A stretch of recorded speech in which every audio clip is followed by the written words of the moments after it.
Good afternoon. Thanks for being here. And our colleague, Senator Coons, I believe, is going to be joining us shortly. But a lot of important work and things happening right now related to this topic. So we want to go ahead and get started. We're here today to speak about the urgent need for the Senate to come together to address both our national security and the threats to our allies and, frankly, people all around the world. We'll be voting this afternoon on one of the most consequential combination of issues we may ever face as members of Congress. It's not a game. It's not about politics. And we, as Democrats, are ready to meet Republicans halfway. This afternoon, the Senate will consider a security supplemental. Leader Schumer has made a serious and historic offer to our Republican colleagues. They will be able to write and put forward the First Amendment to this bill to address their border security concerns. Now, this is a real opportunity to come together. It, of course, would require 60 votes, but it would provide them the opportunity to put forward the amendment on the issue that they now say they are most concerned about and feel strongest about in terms of this package. So Leader Schumer is giving them the opportunity to offer an amendment of their own, and think about this. Offer an amendment that will only take 10 Democrats to join them. Not our whole caucus, not half our caucus. 10 Democrats joining with them on their amendment. So why is Senator Schumer willing to make this agreement? Because this legislation is critical to our own national security and the security of democracies around the world. We are more than ready to address problems at our border. In fact, we want to do it. We've been trying to get bipartisan support to do it. Our supplemental does just that. It supports an additional 1,300 Border Patrol agents, 1,600 asylum officers, so asylum proceedings can move faster and those who are ineligible for asylum can be quickly returned. It includes funding to deploy 100 cutting-edge inspection machines to help detect fentanyl at the ports of entry, where most fentanyl is smuggled into the United States. It funds an additional 1,000 law enforcement agents to disrupt drug cartels moving fentanyl into the country. It includes the bipartisan Fend Off Fentanyl Act, which came out of committee unanimously, which targets and sanctions drug traffickers. And it improves border management with new temporary holding facilities, support for local governments, and at the same time, it protects vulnerable migrant children. Every member of this chamber knows the stakes here. Everybody knows. We need to defend Ukraine against Russia's illegal and violent invasion. We need to support our ally Israel in the aftermath of the horrific terrorist attacks. We need to ensure that humanitarian aid reaches innocent civilians in Gaza, as well as those around the world who are in deep, deep hunger. And we need to address our own border security. Democrats are ready to do all of this. And it's critical that Republicans join us. Senator Shaheen. Sorry. Thank you, Senator Stabenow. I am here also to join Senator Stabenow, Coons, and Schatz in urging our Republican colleagues to join us in addressing the supplemental national security package. And I'm going to focus my comments on the border because that's really the sticking point at this juncture. And I want to start with the fentanyl piece of what I think is important about this package. In 2022, we lost over 73,000 Americans from fentanyl-related deaths, overdose deaths. In my state of New Hampshire, fatal drug overdoses are increasing faster than the rest of the country, and 80% of those involved fentanyl. You know, what we heard a couple of weeks ago at the APEC summit in San Francisco was that President Xi and President Biden came to an agreement that addressed precursor chemicals for fentanyl.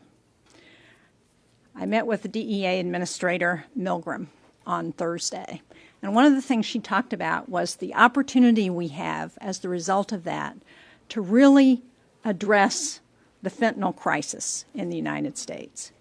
But in order to do that, we need the technology that's in this legislation to detect fentanyl that's coming across our southern border overwhelmingly at the points of entry. That's what's in this legislation.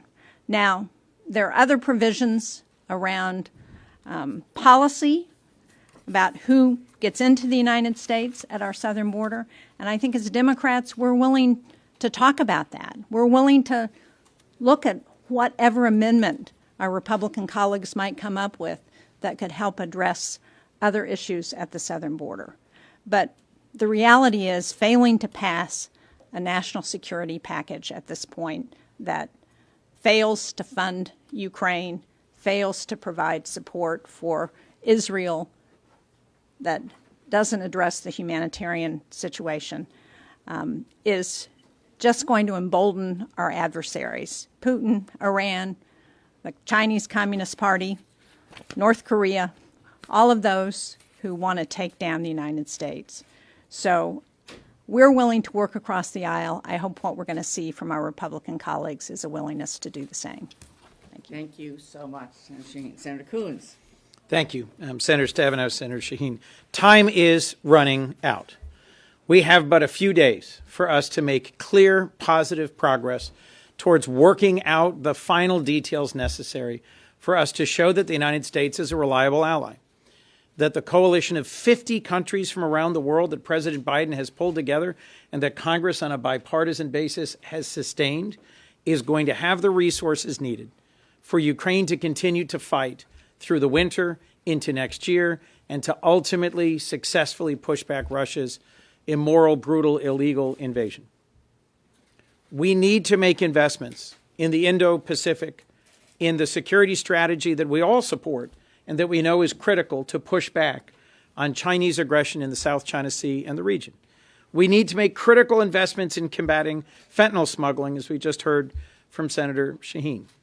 And there's one other piece of this package I wanted to highlight, $1 billion for the nonprofit security grant program to help ensure that houses of worship across our country, whether synagogues or mosques, churches, or other places of gathering, are secure. This supplemental includes absolutely critical provisions, not least of which is $10 billion in humanitarian assistance that will save from hunger or starvation millions of people across dozens of countries. But at this point, we are hung up on the lack of a clear agreement on how to deal with our southern border. President Biden, in the supplemental request sent us, included $13.6 billion, which would be the single biggest one-year investment in border security in American history. You heard Senator Stabenow detail how it would include 1,300 new Border Patrol agents, 1,600 new asylum officers and teams. I could go into more detail, but let me give you a comparison. The last big bipartisan border security and immigration package, the Rounds-King bill, proposed $2.5 billion a year. This is $13.6 billion across every imaginable element of border security. Well, our Republican friends have said that's not enough. There needs to be changes in border policy. The window of opportunity here that Senator Schumer, our leader, has announced to give the First Amendment vote to whoever can come forward with a proposal that gets 60 votes is the moment for Republicans to put up or shut up. If we cannot come together and craft that amendment, if we cannot come to a vote that sustains our allies and partners in Ukraine, we will have failed this moment in history. Israel is struggling to recover from a brutal attack from Hamas terrorists, is conducting a war in Gaza, and also needs and deserves our support.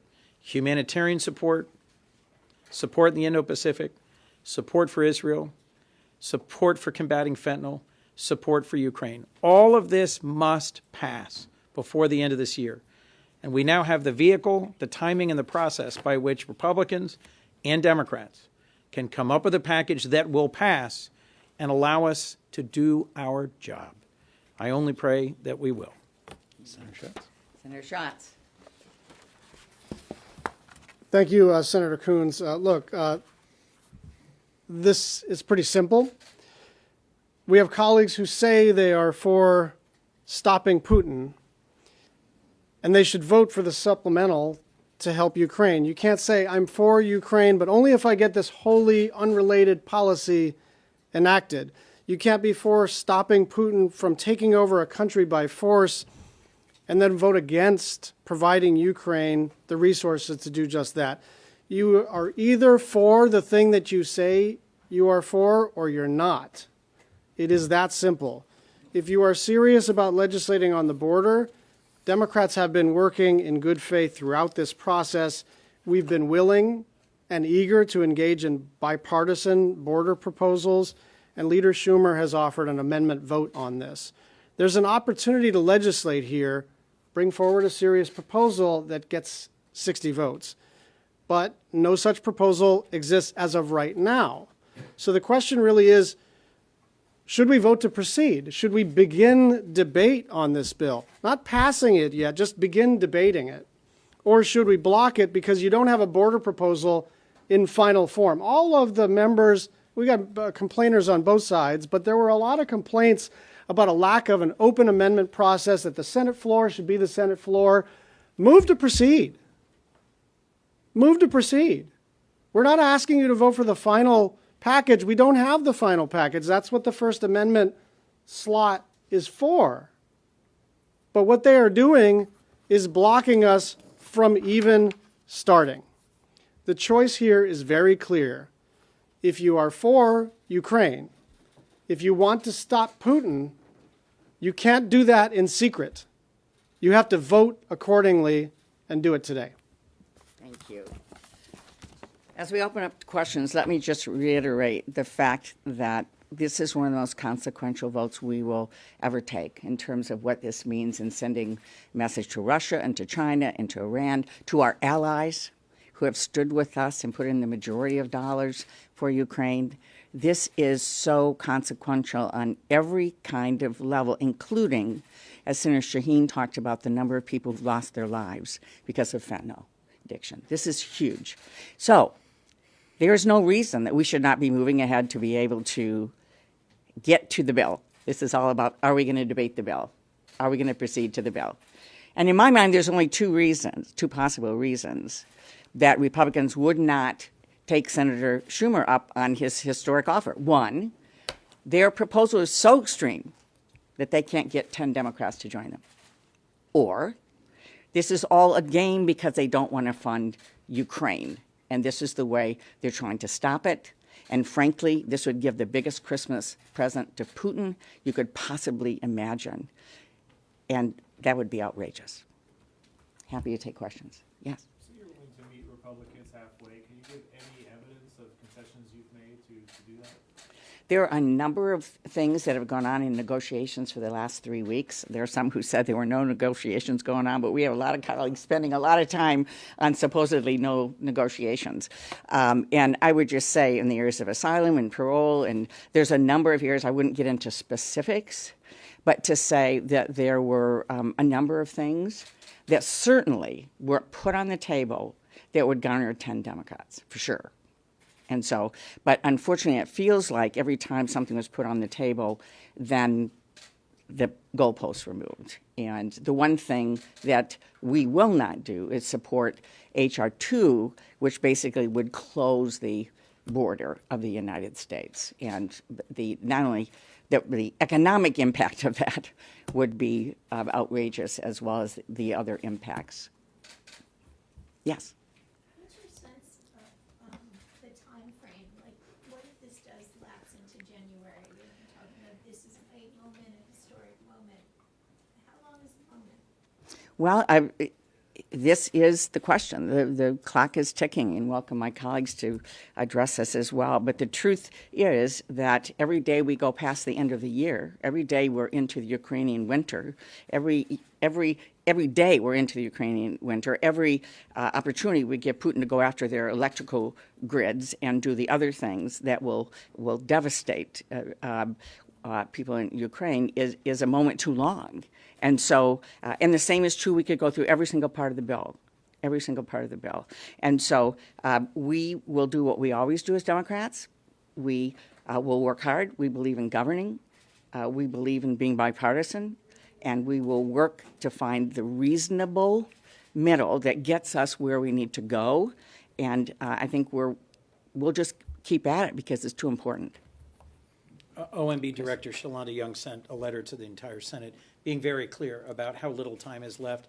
Our aid to Ukraine has 3 different components. One is the direct transfer of military equipment and hardware. Second is budget support that helps the operations of government in Ukraine, like first responders coming to the site of a Russian missile attack where there's a fire and devastation. And then the third is humanitarian assistance that helps to feed the millions of Ukrainians who are displaced internally and helps with sustaining support and community for those who are refugees. We're largely out of money and almost completely out of time in all 3 of those. Last, the urgent factor here is we've got 50 other countries who in combination have contributed more than we have. Their support will also begin to wane if we give them the excuse. If the Americans aren't coming in several other European countries, the debates within their countries and their capitals will become sharper about how long can we sustain our support for Ukraine. Yes, sir. Yeah. Today, the Department of Justice announced indictments for Russians for war crimes. Do you think that the timing is incidental here, and what is alleged in that indictment is incredibly brutal and disturbing against an American? Do you think that adds a sense of urgency and sort of a reminder of the brutality to those who are not voting for this? Well, let me speak briefly again, any colleague that wants to, but what we see is a Biden administration that is working on all fronts all the time. An incredible Justice Department and national security team, as well as domestic team, making it clear that people will be held accountable for that brutality. And we're seeing a number of things happening today. We right now have the Secretary of the Treasury who's making an announcement on fentanyl activities. She's in Mexico and she's making an announcement. There is a whole team on every front that is pushing on all of these pieces, and certainly as it relates to Ukraine, the brutality and so on, I support what the president's doing. The answer to that is yes. It should add urgency. It should add urgency to anybody who's thinking about whether or not they're going to vote for this bill. There has been a bipartisan effort in the Senate to try and hold Russia accountable for war crimes. This is a first step in that, and we need to pass the supplemental so we continue to make sure that Putin is held accountable and that the Ukrainians are able to ultimately be successful in this effort. Thank you. And Yes. sorry, do you think Yes. the timing is coincidental? Yes, Yes. Department of Justice does what No, they do. yes. Yes. Thanks so much. Are any of you concerned about the cloture vote this afternoon failing? And if it were to go down, what does that mean for the status of this package overall and its ability to pass? Well, I think we're all concerned about the possibility of it going down. That's why we're here. That's why we've been talking to all of our colleagues. There needs to be an incredible sense of urgency. As Senator Coons said, we've heard from our OMB director. We heard yesterday from defense leaders and so on. Ukraine is just about out of time here in terms of the resources that they have. And certainly all of these things are important. We're not saying this, but right now, the great sense of urgency is with Ukraine. And so we hope Republicans will understand the historic opportunity that this leader, that Senator Schumer has given them. As I said, he's not asking that he approve their language, that our whole caucus support it, or even half our caucus support it. It's really quite extraordinary. And if they can't come up with a proposal that is reasonable enough that they can get 10 Democrats, then they ought to pull back, let's go on and negotiate that piece and let the rest of it go through. This is a moment where each caucus is sending a signal to the other. Many Republicans have said to me, we have to have a failed vote so you know we're serious about demanding a change in border policy. We also think that a failed vote sends a very serious signal to Ukraine, to China, to Hamas, to many, to Iran, that we are not making the progress we have to in providing urgently needed support to our partners and allies. Senator Schumer has offered a structure where instead of having a series of floor speeches and failed cloture votes, we can get on this bill, and there is a clear path towards putting on the floor and passing a reasonable bipartisan compromise on border. Yes. During your negotiations, have you been cognizant that even though there's a Democratic majority in the Senate and getting it through, it might be a tougher sell in the House and trying to work that into your negotiations, or would you just wait and see how they respond? That's certainly a part of everything. In fact, Senator Schumer said yesterday at our stakeout that that the Speaker of the House had called him at the end of last week, indicating he couldn't move something without H.R. 2 in it. Senator Schumer indicated that is a non-starter. There's no way that we would support essentially closing the border of the United States. And they certainly wouldn't get any Democratic votes in the House. And so that's very much a part of the equation in terms of finding, again, that middle ground. But I would think if there are 60 members of the United States Senate that come together on an amendment, that there would be a lot of momentum then to have that pass the House. Yes. Senator Cornyn and some of your Republican colleagues have said, let this cloture vote go down. That will send a message that it is time to start talking about border again. Maybe that will drive things loose. What do you make of that? Well, I guess what I would say is we're running out of time, and what is the message they're sending to Ukraine? What is the message they're sending to Putin? What is the message they're sending to Xi and China? What's the message they're sending to Iran and Hamas? And the list goes on and on. I mean, we're up against a clock right now. If they're talking about a failed vote and coming back right away, that's one thing. But if this just becomes sort of politics as usual, we are going to see some serious consequences for our own security and for what's happening around the world. If I may follow Jeanne, do you want to? Did you Go want to ahead, respond? follow up. up, are you all confident that Republicans want to make a deal on the border? Here's the thing, I will tell you that if they want a deal on border, they will take Senator Schumer's deal. If they don't want a deal on border, then they will just continue whatever the politics, whatever the game, whatever is happening here. Senator Schumer has given them more than enough time and the right people in the room from our caucus that want to get to an agreement, that are working hard for weeks and weeks. And so this is their moment. The question is, ask them. Do they want a deal on the border or not? Or is this just about standing with Putin and taking away any support for Ukraine?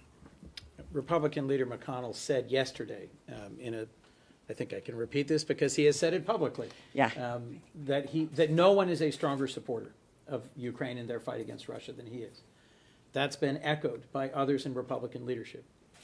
I think the Republican caucus has convinced themselves they have unlimited leverage in this moment to secure significant changes in policy on the border in a direction that the House majority and the former president want. We've already heard repeatedly from former President Trump extreme proposals, restoring the Muslim ban, using the National Guard to deport people from the interior of the United States. In the spectrum from the proposal that came up from the president to fund border security to the other extreme, there is a window here for us to find bipartisanship, common ground, and to make reasonable progress. Republicans will realize if they don't take this avenue that they have limited leverage here because of time and because of a shared commitment to defending Ukraine. We need to take this opportunity in this moment to put balanced bipartisan proposals for border security on the floor. That's what the Senate is supposed to be best at. First thing this morning, I got an alarmed text from a Ukrainian legislator I've become close with saying, God, are you really going to abandon us? The problem is that the whole world is watching. And as we try to engage in these subtle signaling exercises, we're running out of time and we're sending the wrong messages. It's time for my Republican colleagues and friends to embrace this moment and opportunity and accept a positive, bipartisan, limited proposal on border security policy. And with that, we need to close. There's a vote going on. So thank you very much. So.